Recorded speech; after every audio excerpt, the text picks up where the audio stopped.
हरि ओम बेटी, हरि ओम। रेशमा वाघवानी, आपका प्रश्न है कि रेशमा वाघवानी जो मुझे प्रश्न पूछना है। हाँ बेटा, प्रश्न पूछना है। तुम्हारा प्रश्न है कि मैं एमपी से हूँ, आप एमपी से हैं। सच बात, मेरा भी मायका एमपी है, उज्जैन। मैं एमपी से हूँ। मेरी उम्र 36 वर्ष है। मेरी शादी एक बार हो चुकी है, लेकिन वो इंसान गलत निकला और हमारा तलाक हो गया है। अब जो है मेरे बच्चेदानी में गांठ हो गई है। डॉक्टर ने ऑपरेशन के लिए बोला है। मेरे घर की स्थिति अच्छी नहीं है, जिसके कारण लड़के रिपोर्ट पता करते हैं, मतलब जो लड़के तुमको देखने आते हैं, रिपोर्ट पता करते हैं तो मना कर देते हैं।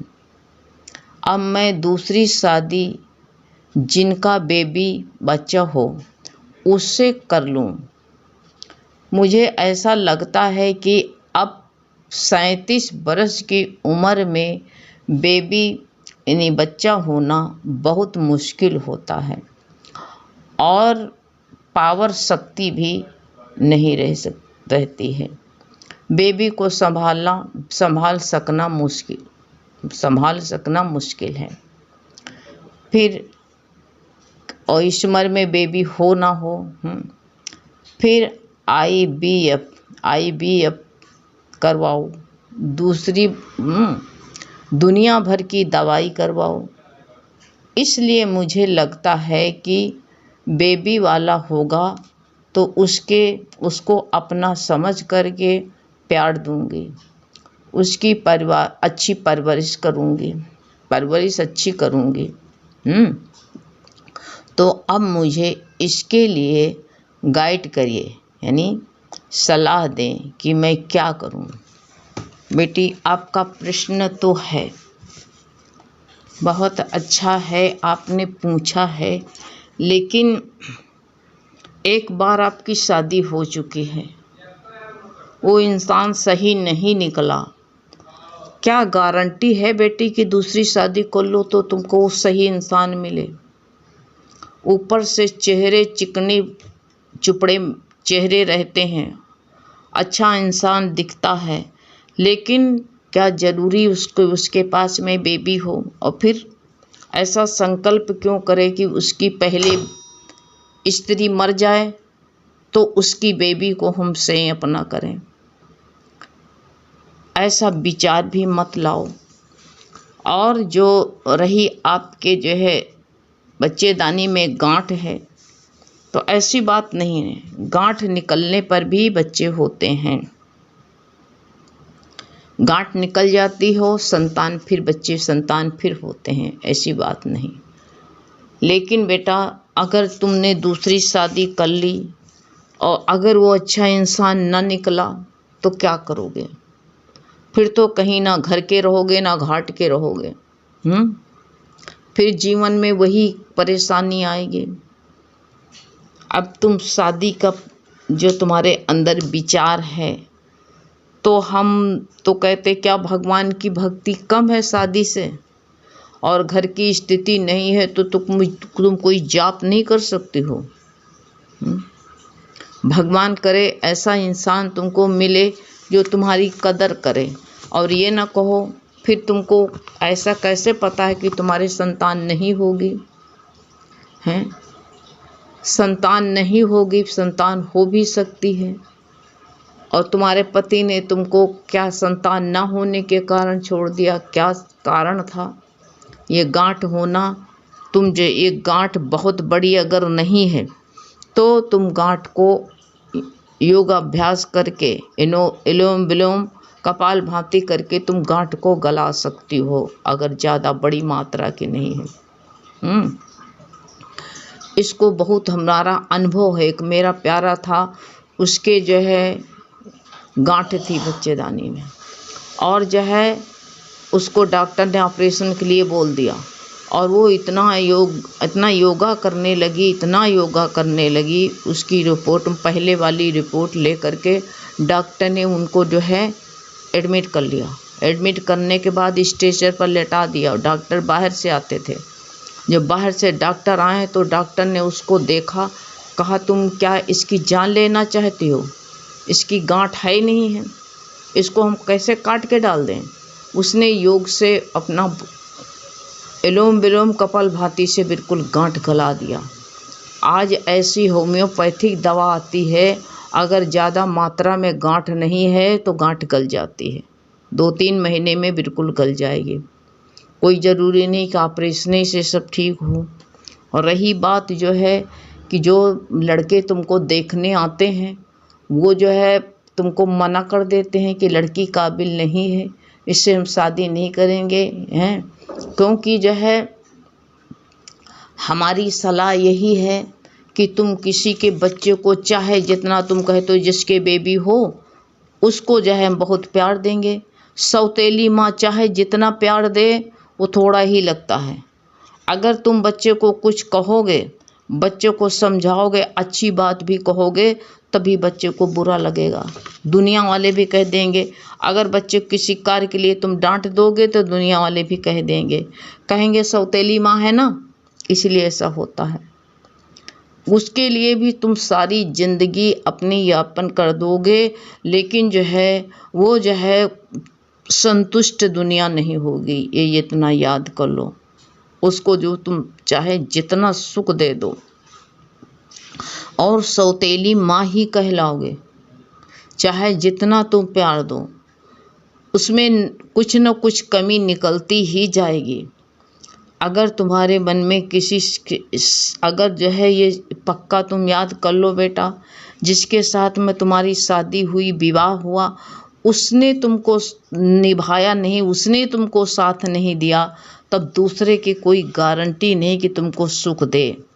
अगर दुनिया में कोई पहले हम नहीं कहते तुम शादी न करो, 36-37 साल की तुम्हारी उम्र है, हम तुम्हें मना नहीं करते कि तुम शादी ना करो, लेकिन बहुत जान समझ करके परख के काम करना बेटा, बहुत, क्योंकि दुनिया रंग बिरंगी है।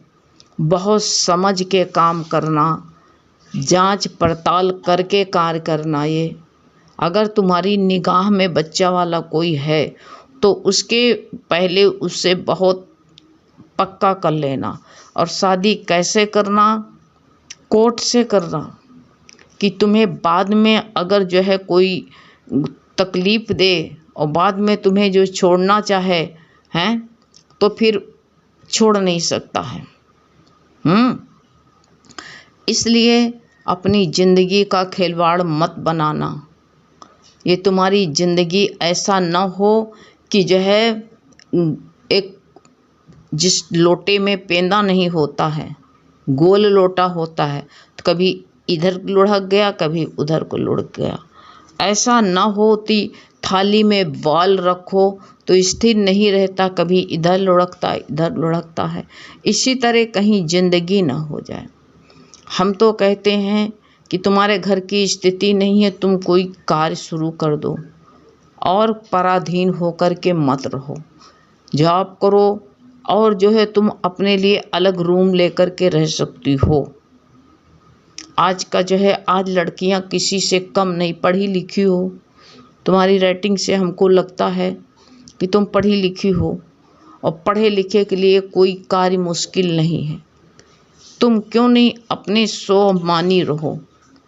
जहाँ तक जो है अगर तुम्हारा चिड़चिड़ा स्वभाव नहीं है, तुम मायके में रहती हो, कहाँ रहते हो, मायके में हो, तो वहाँ भी तुमको भाई हैं, भाई जो है तुम्हें माँ बाप तो होंगे नहीं, होंगे भी तो जब तक माँ बाप होते हैं तब तक माँ होती, तभी माँ का मायका होता है। अब तुम जो है अगर हैं तो उनसे, बड़े बूढ़ों से सलाह लेकर के काम करना। अपनी मनमानी कुछ मत कर लेना, क्योंकि बड़े लोग बड़े अनुभवी होते हैं।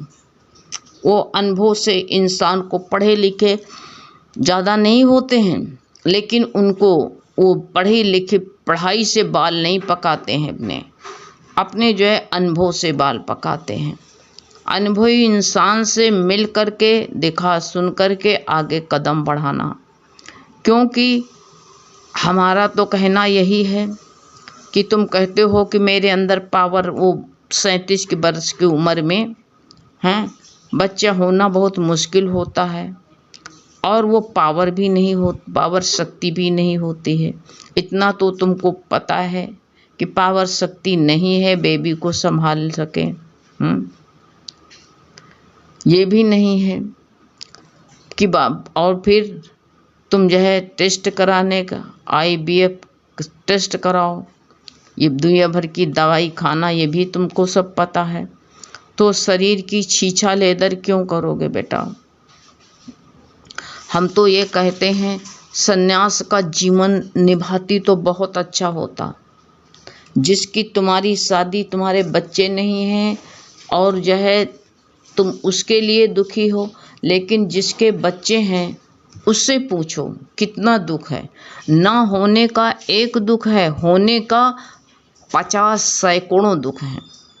वही बच्चे जब बड़े हो जाते हैं, माँ बाप की दुर्दशा करते हैं। बच्चा है, दूसरे का बच्चा पालोगे, क्या तुमको सुख देगा वो? हैं? जब अपना जिसने जो 7 फेरे करके उसने तुमको जो है तलाक दे दिया, तो क्या दूसरा पति तुमको जो है सुख देगा? उसकी संतान को पालोगे तो वो क्या तुम्हें सुख देगा? बताओ, नहीं देगा ना। बहुत अच्छी प्रकार से, बहुत गहराई से सोच विचार के अपना पांव आगे बढ़ाना। योग का जीवन जितना अच्छा होता है, ना किसी के ताने सुनना, ना किसी के जो है दाब में रहना। अगर हरि भजन में तुम जो है अपना जीवन मस्ती में गुजारते, तुम मेरे साथ में होती तो तुमको भान ही न होता। एक मेरी प्यारी है, उसके बहुत कम उम्र में पति नहीं रहा, टीबी हो गई थी। पहले टीबी का इलाज नहीं था, आज कम से कम नहीं तो उसको 30 साल से कम नहीं हुआ, 30-35 साल हो गए, 40 साल। उसका पति नहीं है। वो हम लोगों के साथ में साध संगत में इतनी मस्त है, तो अब उसकी भाग्य देखो, 2-3 साल पति जिंदा रहा, 2-3 साल में तुमको बताएं बेबी होने का, 2-3 साल में उसके साल भर में बच्चा होना शुरू। पहले साल में पहली बार डिलीवरी उसकी हुई, बच्चे हुए, तो उसके 2 बेटियां भई, 2 हो गई, एक बची, एक नहीं रही। दोबारा फिर बच्चा दूसरे साल हुआ, 3-4-5 साल की सुहागिन रही। दोबारा बच्चा फिर हुआ उसके साल भर में, 2 बेबी लड़कियां फिर हो गई उसके, 2 बेटियां, एक नहीं रही, एक ख़त्म हो गई। फिर तीसरी बार जब तीसरे साल फिर उसके बच्चा हुआ तो फिर जोड़े से हुआ, एक नहीं रही, 3 बेटियां हैं। अब वो कहती है 2 बेटियों की शादी कर दिया इतने साल में, एक बच्ची है, तो वो हमसे कहती दीदी जी हमारी ज़िंदगी बहुत खुशहाल है, अगर पति होता तो शायद हम इतनी स्वतंत्र और इतने स्वच्छंद ना रहते। इसलिए बेटी हम तुम्हें सलाह शादी की नहीं देते हैं, अगर शादी तुम करती हो तो बहुत संभाल के काम पैर आगे बढ़ाना, बहुत देखभाल के। योग का जीवन बहुत होता, घर की स्थिति ठीक नहीं है, तुम कमा सकती हो, तुम अपाहिज नहीं हो, तुमको भगवान ने हाथ पैर सब कुछ दिया है, लेकिन शादी तुम करो तो बहुत ही जान समझ के शादी करना। शादी कोई जो है, आजकल के लोग तो गुड़िया गुड्डों का खेल समझ रखे हैं। जब तक जो है स्त्री को एक बिस्तरा समझा है, जब तक चाहो तब तक बिस्तरा बिछा रहे, नहीं तो बिस्तरा को उठा के फेंक दो। इंसान वैल्यू समझता नहीं है कि इंसान की वैल्यू क्या होती है। आज इंसानियत चली गई है, पहले के ज़माना में ऐसा नहीं था, आज बहुत जो है इंसान बिगड़ गया है। तो अगर तुम जो है, पहली बात तुमको हम सलाह देंगे कि तुम योग का जीवन, तुम कहते हो कि हम सत्संग सुनने से हमको बहुत मजबूती मिल रही है, तुमको अच्छा लगता है सत्संग, इससे तुमको जो है बहुत ताकत शक्ति मिलती है, बहुत तुम्हारे अंदर संभाल आती है। तो इसलिए तुम जो और कहती हो कि हमारे आसपास लक्ष्मी भगवान का सत्संग कहाँ होता है, कैसे पता करें? बेटा, खोजी होए तुरंत मिल जाए, पल भर की तलाश में। बहुत होता है, तुम्हारे एमपी में भी बहुत होता है सत्संग। तुमको तलाश होगी तो कहीं ना कहीं से मिल जाएगा तुमको साध संगत की संगत। लेकिन याद रख लो बेटा, शादी के लिए अब की बार कोई ऐसी गलती मत करना कि तुमको बाद में पछताना पड़े। और दूसरे का बच्चा दूसरा ही रहेगा। तुम चाहे जितना प्यार दो, चाहे जितना अपना दो, वो जो है कहते नहीं है दूसरा कहलाओगे, सौतेली माँ कहलाओगे। इसलिए बहुत जान समझ के कदम आगे बढ़ाना, और नहीं तो अपना योग का जीवन साध संगत से हरि भजन में अपने को मस्त करो। अगर शादी करना ही चाहती हो तो बहुत जान समझ के, तुम्हारी निगाह में कोई हो तो उसको जान समझ करके, बहुत संभाल करके। और गांठ की बात, तुम इतना योगा में कपाल भाती और जहेलोम विलोम ये 2 करो आधे आधे घंटे, देखो 2 महीने में तुम्हारी गांठ गल जाएगी, पक्का गारंटीड। अपनी रिपोर्ट लेकर के जाना। और गांठ गलने की होम्योपैथिक दवा आती है, उससे तुम उसको इस्तेमाल करो, बहुत जल्दी गांठ उससे गल जाती, कई लोगों की गल चुकी है। इसलिए बेटी, तुम बहुत ही, तुमसे तुम्हारा जो है, तुमने अपना सत्संग डाला, अपना जो है ये समाधान अपना जो है कर मांगा तुमने, तो भगवान करे तुम्हारा समाधान पूरा हो, तुम्हारी जो है कामना पूरी हो। लेकिन बहुत ज़िंदगी नाजुक होती, बहुत संभाल के काम करना, ये सोच लो स्त्री को, हैं बेटा। फिर हमें फिर तुम लिखना अपना जो तुम्हारे विचार हैं, ठीक? हरि ओम।